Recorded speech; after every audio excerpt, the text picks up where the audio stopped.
ড্রামার শুরুতেই আমাদের নায়ক জুনকে দেখি ও একটা পেইন্ট শপের মালিক।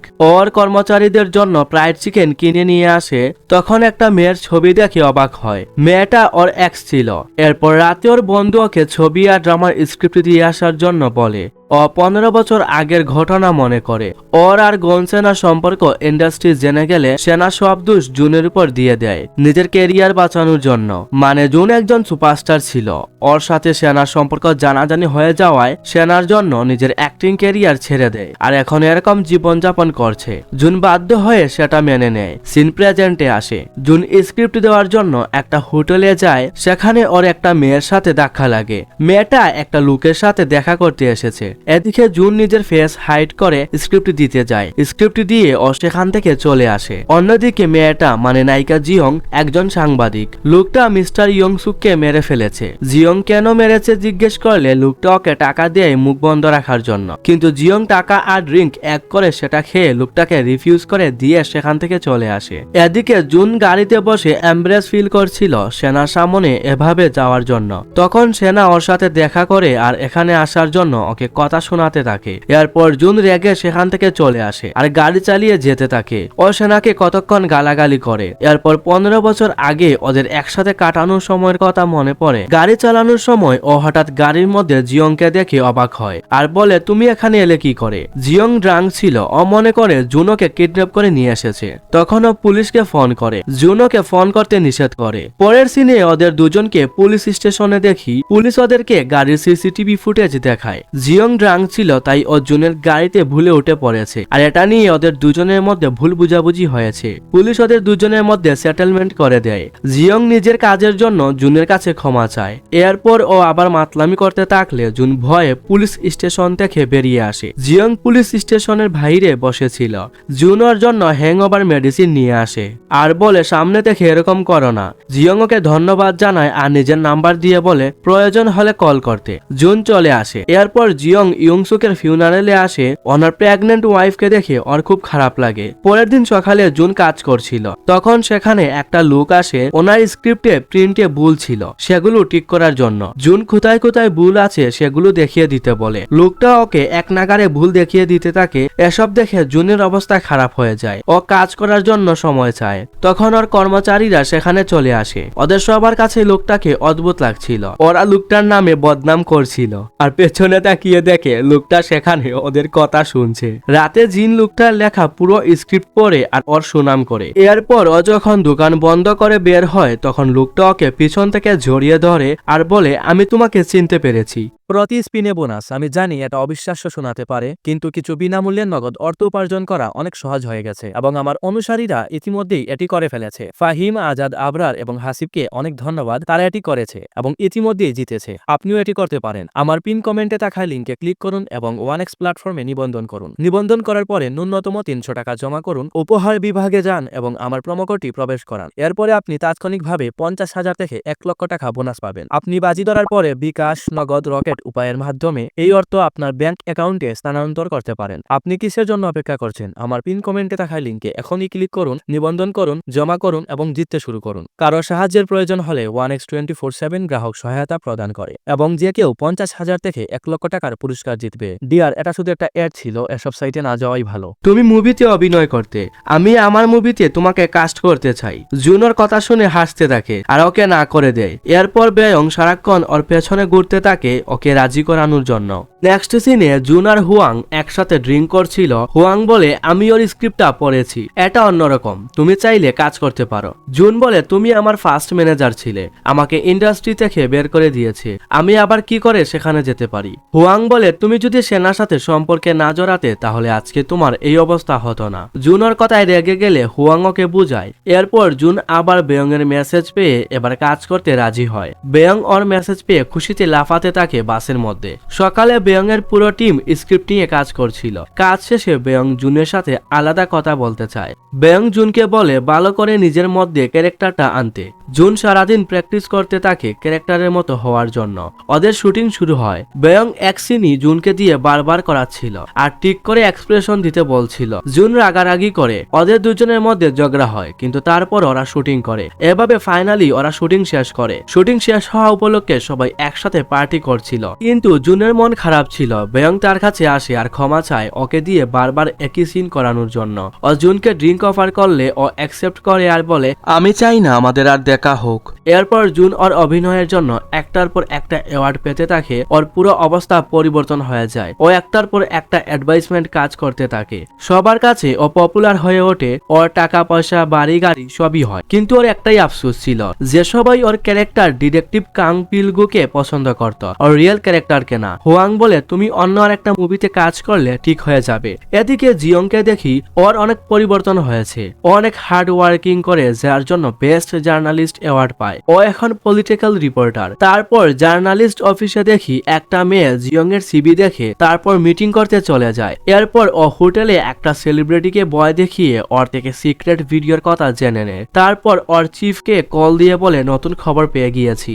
এদিকে সেম হোটেলে জুনার ওর টিম মিটিং করছিল। ওরা সবাই চাচ্ছিল ডিটেকটিভ কাং পিলগু আর একটা সিজন নিয়ে আসতে। ওরা জুনকে জিজ্ঞেস করলে ও মনে মনে ওদের বকে, কিন্তু বাস্তবে বলে হ্যাঁ আমি রাজি। এরপর ওরা আবার কথা বলতে শুরু করে। জুনের চাপ আসায় ও ফোন আসার অভিনয় করে সেখান থেকে এসে একটা ওয়াশরুমে ঢুকে। ভিতর থেকে ও শুনতে পায় বেয়ং আর অন্য একজন পার্টনার ওর নামে বদনাম করছে। অন্যদিকে জিয়ংও বেরিয়ে আসে, তাড়াতাড়ি করে যেতে থাকে। হোটেলের স্টাফ জানতে পেরেছে যে এখানে কোনো সাংবাদিক এসেছে। ওরা জিয়ংকে পালিয়ে যেতে দেখে ওকে সন্দেহ করে। জিয়ং তখন পালিয়ে জুন যে ওয়াশরুমে আছে সেটাতে ঢুকে পড়ে। জুন ওকে দেখে চিৎকার করে ওঠে। জিয়ং বলে, আমি দুঃখিত, আমাকে কয়েকজন তাড়া করেছে। ও তখন নিজের জুতা খুলে জুনের গায়ের উপর দিয়ে উঠে ছোট জানালা দিয়ে বেরিয়ে যায়। বেচারা জুনের অবস্থা খারাপ হয়ে যায়। জিয়ং ওকে জুতা দিতে বলে আর নিজের নাম্বার দিয়ে বলে সেটাতে কল করতে। ও সেখান থেকে চলে যায়। জুন নিজের ফোন দিয়ে ফোন করতে গিয়ে দেখে সেটা কমেটে পড়ে গিয়েছে। ও রাগ করে চিৎকার করে ওঠে। এরপর ওয়াশরুম থেকে বেরিয়ে এসে একজন স্টাফকে জিজ্ঞেস করে, আপনারা কোনো পাগল মহিলাকে দেখেছেন? ও আমার উপর অ্যাটাক করার চেষ্টা করেছে। স্টাফ ওকে দেখে বলে, স্যার আপনি কি ডিটেকটিভ কাং পিলগু? জুন তখন নিজের অ্যাটিটিউড পাল্টে নেয়। তারপর সেখান থেকে চলে আসে। ও বাড়িতে বসে বেয়ং আর ওর পার্টনার ওর নামে যে কথাগুলো বলেছিল সেগুলো নিয়ে ভাবছিল। তখন হুয়াং জিজ্ঞাসা করে, তুমি কি আপসেট? তোমার কালকে একটা অ্যাওয়ার্ড শো আছে, যেতে হবে। জুন বলে, আমি অসুস্থ। হুয়াং বলে, মেডিসিন খেয়ে ঠিক হয়ে নাও। এদিকে জিয়ং মিস্টার ইয়ংসুকের কেস নিয়ে কাজ করছিল। ওর কাছে অনেকের বিরুদ্ধে প্রমাণ আছে। সকালে ও মিস্টার ইয়ংসুকের মেমোরিয়াল ট্যাবলেটের সামনে যায়। ওর ওয়াইফ জিয়ংকে সেখানে দেখে জিজ্ঞাসা করে, 7 বছর হয়ে গিয়েছে, সব শেষ, তুমি আর এগুলোর পিছনে পড়ে দেখো না। জিয়ং বলে, সব শেষ হয়নি, সত্যিটা সামনে আসবে। পরের সিনে একজন লোক গাড়ির ভেতর থেকে আরেকজনকে বলে, তুমি ওই রিপোর্টারকে দেখে নাও। এরপর জিয়ং এর অফিসে দেখি ওর বস পলিটিক্যাল রিপোর্টার পজিশন ছেড়ে এন্টারটেইনমেন্ট পজিশনে কাজ করতে বলে। জিয়ং বলে, আপনি কার কথা এটা করেছেন বলুন? ওর বস ওকে মারতে গেলে জিয়ং ওনার হাত ধরে ফেলে আর সেখান থেকে চলে আসে। এদিকে অন্য একটা জার্নালিস্ট অফিসের চিফ ইয়নকে সবাই জিয়ং এর সম্পর্কে বলছিল। ইয়ন ওদের এসব বন্ধ করতে বলে আর বলে জ্যামসাম শো থেকে এবার নতুন কোনো খবর নিয়ে আসতে। এরপর আমরা অ্যাওয়ার্ড শো দেখি। মিস্টার লি সেখানে আসে। জিয়ং ওনার সাথে কথা বলার চেষ্টা করে আর বলে, আমি আপনার সাথে অনেকবার মিটিং করার চেষ্টা করেছি, আপনি আমাকে বারবার রিফিউজ করেছেন, আপনি আমার বদলি চেঞ্জ করে দিন। মিস্টার লি বলে, আমরা পরে কথা বলবো। সেখানে আবার জুন আসে। সবাই ওর ফটো তুলতে থাকে। মিস্টার লি কথা বলতে চাইছিল না দেখে জিয়ং জোর করে রেড কার্পেটের মধ্যে চলে আসে। ও নিজের কোট দেখে কিছু একটা বের করছিল। সেটা দেখে সবাই মনে করে ও বন্দুক বের করছে। জুন তখন দৌড়ে গিয়ে ওকে ধরে। ওকে ধরতে গিয়ে ওরা দুজন রোমান্টিক পোজে চলে আসে। জুন দেখে ওর হাতে কোনো বন্দুক না, মাইক্রোফোন ছিল। জিয়ং তখন ওকে লাথি মারে। জুন একবারে সিঁড়ির উপর থেকে নিচে পড়ে যায়, যার জন্য বেচারার প্যান্ট ছিঁড়ে যায়। সবাই ওর এই অবস্থার ছবি তুলতে থাকে আর বেচারা সেখানে কান্না করতে থাকে। জুনের প্যান্ট ছিঁড়ে যাওয়ার মোমেন্ট পিকচার নিয়ে বিভিন্ন ধরনের মিম বানানো হচ্ছিল। সেগুলো দেখে জুন ফ্রাস্ট্রেটেড হয়ে পড়ে। তখন হুয়াং টিভি অফ করে দেয় আর ওকে এসব দেখতে নিষেধ করে। জুন বলে, ও একবার ওয়াশরুমে আমার উপর অ্যাটাক করেছে, তারপর এরকম বাজে একটা মোমেন্টে আমাকে ফেলে দিয়েছে।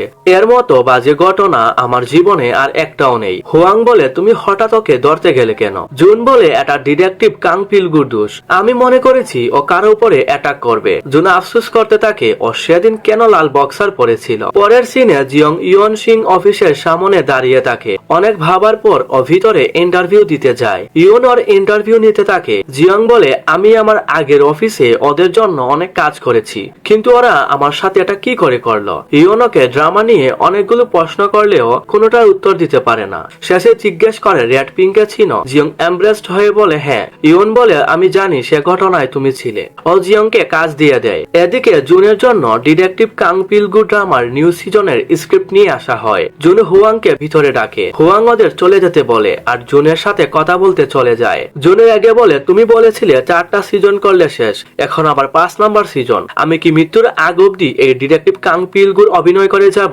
আমি নতুন কিছু করতে চাই, অন্য স্ক্রিপ্ট আনো। হুয়াং ওর জন্য স্ক্রিপ্ট আনে। স্ক্রিপ্টটা মেলোড্রামার ছিল, যেখানে নায়ক শেষে মারা যায়। জুনকে অন্য স্ক্রিপ্ট আনতে বললে হুয়াং বলে আর কোনো স্ক্রিপ্ট নেই। জুন বলে ওরা সবাই জেনে গিয়েছে যে আমি সারা জীবন কাং পিলগুর অভিনয় করে যাব, তার জন্য ওরা স্ক্রিপ্ট পাঠায়নি। ওদের বলে দাও যে আমি 5 নাম্বার সিজনে কাজ করব।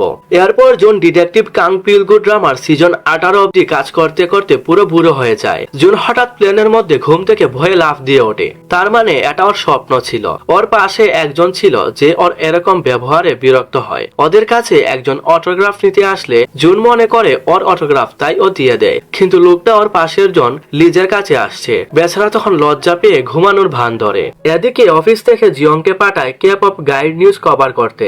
এয়ারপোর্টে জুন দেখে সবাই গাইড পিছনে পড়ে আছে। অনেক সিকিউরিটি গাইকে পাহারা দিচ্ছে, ও কোনো পাত্তা পাচ্ছে না। এদিকে জিয়ং নিউজ কভার করতে গিয়ে গায়ের মধ্যে পড়ে যায়। তখন ওর ফ্যানরা জিয়ংকে নিয়ে টানাটানি করতে থাকে। জিয়ং জুনকে দেখে বলে হেল্প করতে। জুন এগোচ্ছিল, ওকে হুয়াং টেনে নিয়ে যায় অন্যদিকে। তারপর ও গাড়ি নিয়ে সেখান থেকে চলে যায়। এদিকে জিয়ং এর ড্রেস ছিঁড়ে গিয়েছে টানাটানির মধ্যে। ও তখন দেখতে পায় বডিগার্ড একটা মেয়েকে ধাক্কা দিয়ে ফেলে দিয়েছে।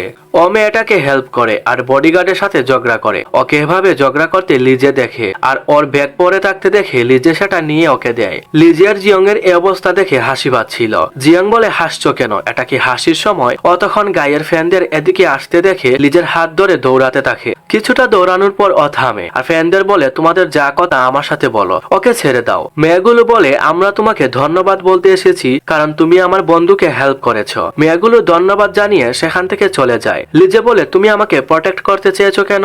জিয়ং বলে এমনি। ওর মনে পড়ে ও নিউজ কভার করেনি। তখন ও লিজেকে ধন্যবাদ জানিয়ে সেখান থেকে দৌড়ে চলে যায়। ও নিজের আইডি কার্ড সেখানে ফেলে আসে। লিজে ওকে ডাকে সেটা নেওয়ার জন্য, কিন্তু ও শুনে না। তারপর জুনকে দেখি ও বেয়ংকে বলে ডিটেকটিভ কাং পিলগুর অন্য সিজন আনতে না করে। বেয়ং বলে আমার প্রোডাকশন হাউসের সাথে ডিল হয়ে গিয়েছে, এখন আর না করা যাবে না। এদিকে জিয়ং আয়নাতে নিজের ক্ষতগুলো দেখছিল। তখন ওর মনে পড়ে ও এয়ারপোর্টে একজনের কাছে সাহায্য চেয়েছিল। ওর লোকটাকে চেনা চেনা লাগে। তখনও ইন্টারনেটে ঘাটাঘাটি করলে দেখে ও যাকে ধাক্কা দিয়ে ফেলে দিয়েছে সেই ওই লোকটা। ওর ছোট ভাই বলে পিলগু। জিয়ং বলে কে? ওর ভাই বলে তুমি এন্টারটেনমেন্টে কাজ করো আর ওকে চেনো না, ও অনেক বড় অভিনেতা। ও জুনের সম্পর্কে সব জিয়ংকে বলে। এদিকে জুন বেয়ংকে অন্য সিজন আনতে না করে। বেয়ং ওকে একটার পর একটা অজুহাত দিতে থাকে। জুন রেগে বলে তুমি আমাকে ফার্স্ট সিজনে মেরে ফেললে না কেন? অন্যদিকে জিয়ং জুনের নামে বদনাম করলে ওর ভাই জুনকেই সাপোর্ট করে। এরপর জুন গাড়ি দিয়ে আসার সময় নিজের পোস্টার দেখে কান্না করে। বেচারা কানপিলগুর ক্যারেক্টারে অভিনয় করতে করতে বিরক্ত হয়ে গিয়েছে। পরের সিনে লিজে নিজের মায়ের সাথে দেখা করে, একসাথে ডিনার করে। তারপর ও নিজের ঘরে গিয়ে ওর আগের ছবির অ্যাওয়ার্ড গুলো দেখতে থাকে। ও একজন পিচ প্লেয়ার ছিল। অফিসে জিয়ংকে ইউন বকে গাইর ফ্যানদের হাতে মার খাওয়ার জন্য। ও একজনকে জুনের ইন্টারভিউ নিতে বললে জিয়ং যেতে চায়। সেম অফিসে লিজে মিটিং করে জিয়ং এর আইডি কার্ড দেওয়ার জন্য আসে, কিন্তু জিয়ংকে পায় না। ইয়নকে দেখে সেখান থেকে চলে আসে।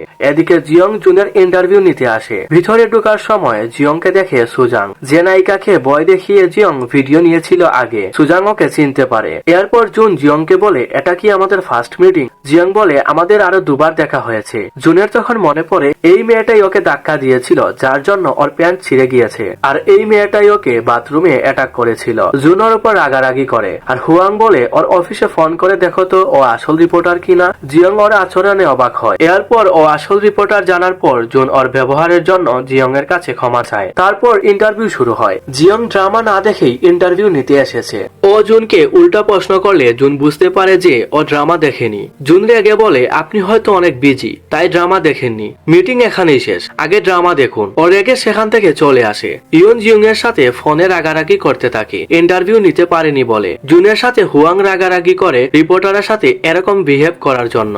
অফিস থেকে বেরিয়ে জিয়ং ওর ভাই হংকে কল করে আর বলে জুনের সম্পর্কে কিছু ইন্টারেস্টিং বের করতে, যাতে ও নিউজ কভার করতে পারে। হং এর বন্ধু শিয়ন এর সাথে নিজের বোনের সম্পর্কে বলে, ওরা দুজন নিজেদের ভাই বোনের সম্পর্কে বলে। এরপর জুন সবার কথা মনে করে বক্সিং করতে থাকে। রাতে জিয়ং হংকে জুনের নামে কোনো স্ক্যান্ডাল বের করতে বলে। হং বলে, তুমি কেন এটা করতে চাইছো, ও কত ভালো। জুনের প্রশংসা করতে থাকে। আসলে আমরা দেখি এই সব কিছু জুনের লুক দেখানো ছিল, ওর ক্যারেক্টার পুরো উল্টো ছিল।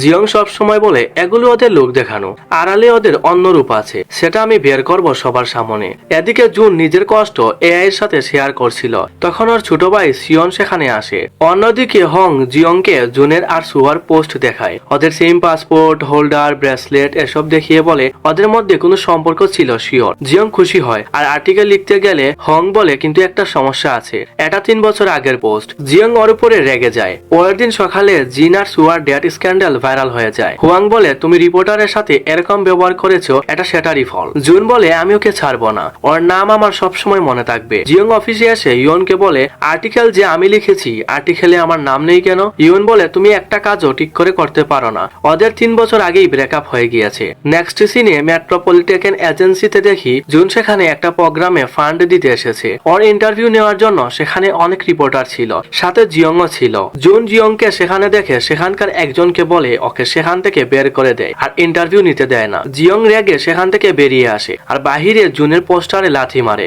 আবার ইয়ন ফোনে ওর সাথে রাগারাগি করতে থাকে ইন্টারভিউ নিতে না পারার জন্য।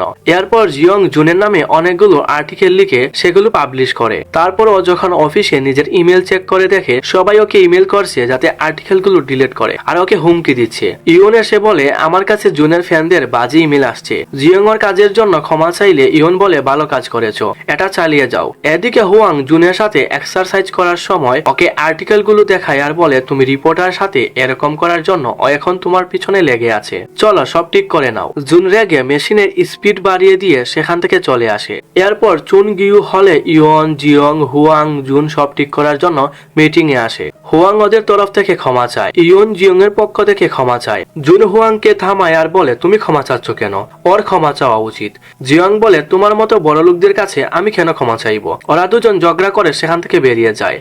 চলে আসার সময় ইয়ন জিয়ংকে বলে, এটা তোমার পলিটিক্যাল ডেস্ক না, এখানে সবার ইমোশন আছে, তুমিও সম্পর্কে আর্টিকেল লিখো ভালো, বাট কাউকে কষ্ট দিও না। ইয়নকে বুঝিয়ে সেখান থেকে চলে আসে। জিয়ং সবটা ভেবে ওর খারাপ লাগে। বৃষ্টি শুরু হয়ে গেলে ও ব্যাগ মাথায় উপর দিয়ে বাসায় যেতে থাকে। এদিকে গাড়ির মধ্যে জুন জিয়ংকে বকছিল, তখন ওর ডিরেক্টরের ফোন পেয়ে খুশি হয়ে যায়। ডিরেক্টর ওদের স্যাটারডে দেখা করতে বলেছে। জিয়ং বৃষ্টিতে ভিজে বাসায় আসে। ওর ভাই ওর জন্য রান্না করে রেখেছে। ও খাবার খেতে থাকে আর বলে, আমরা কালকে একটা জায়গায় যাব।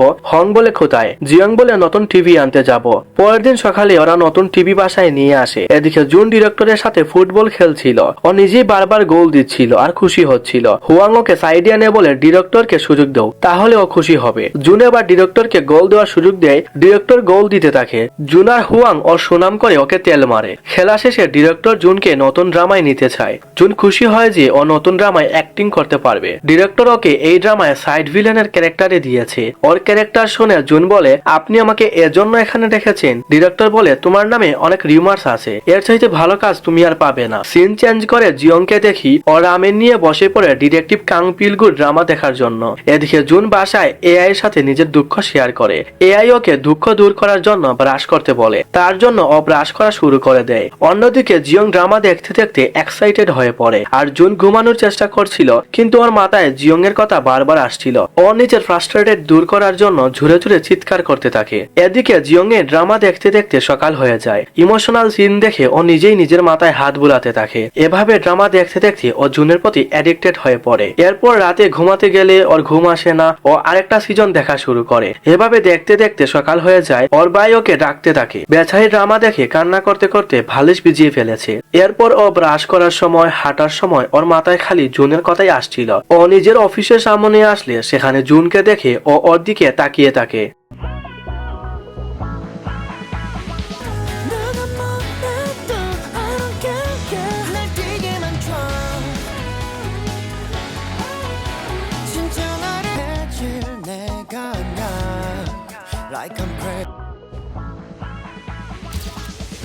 미치게만 둬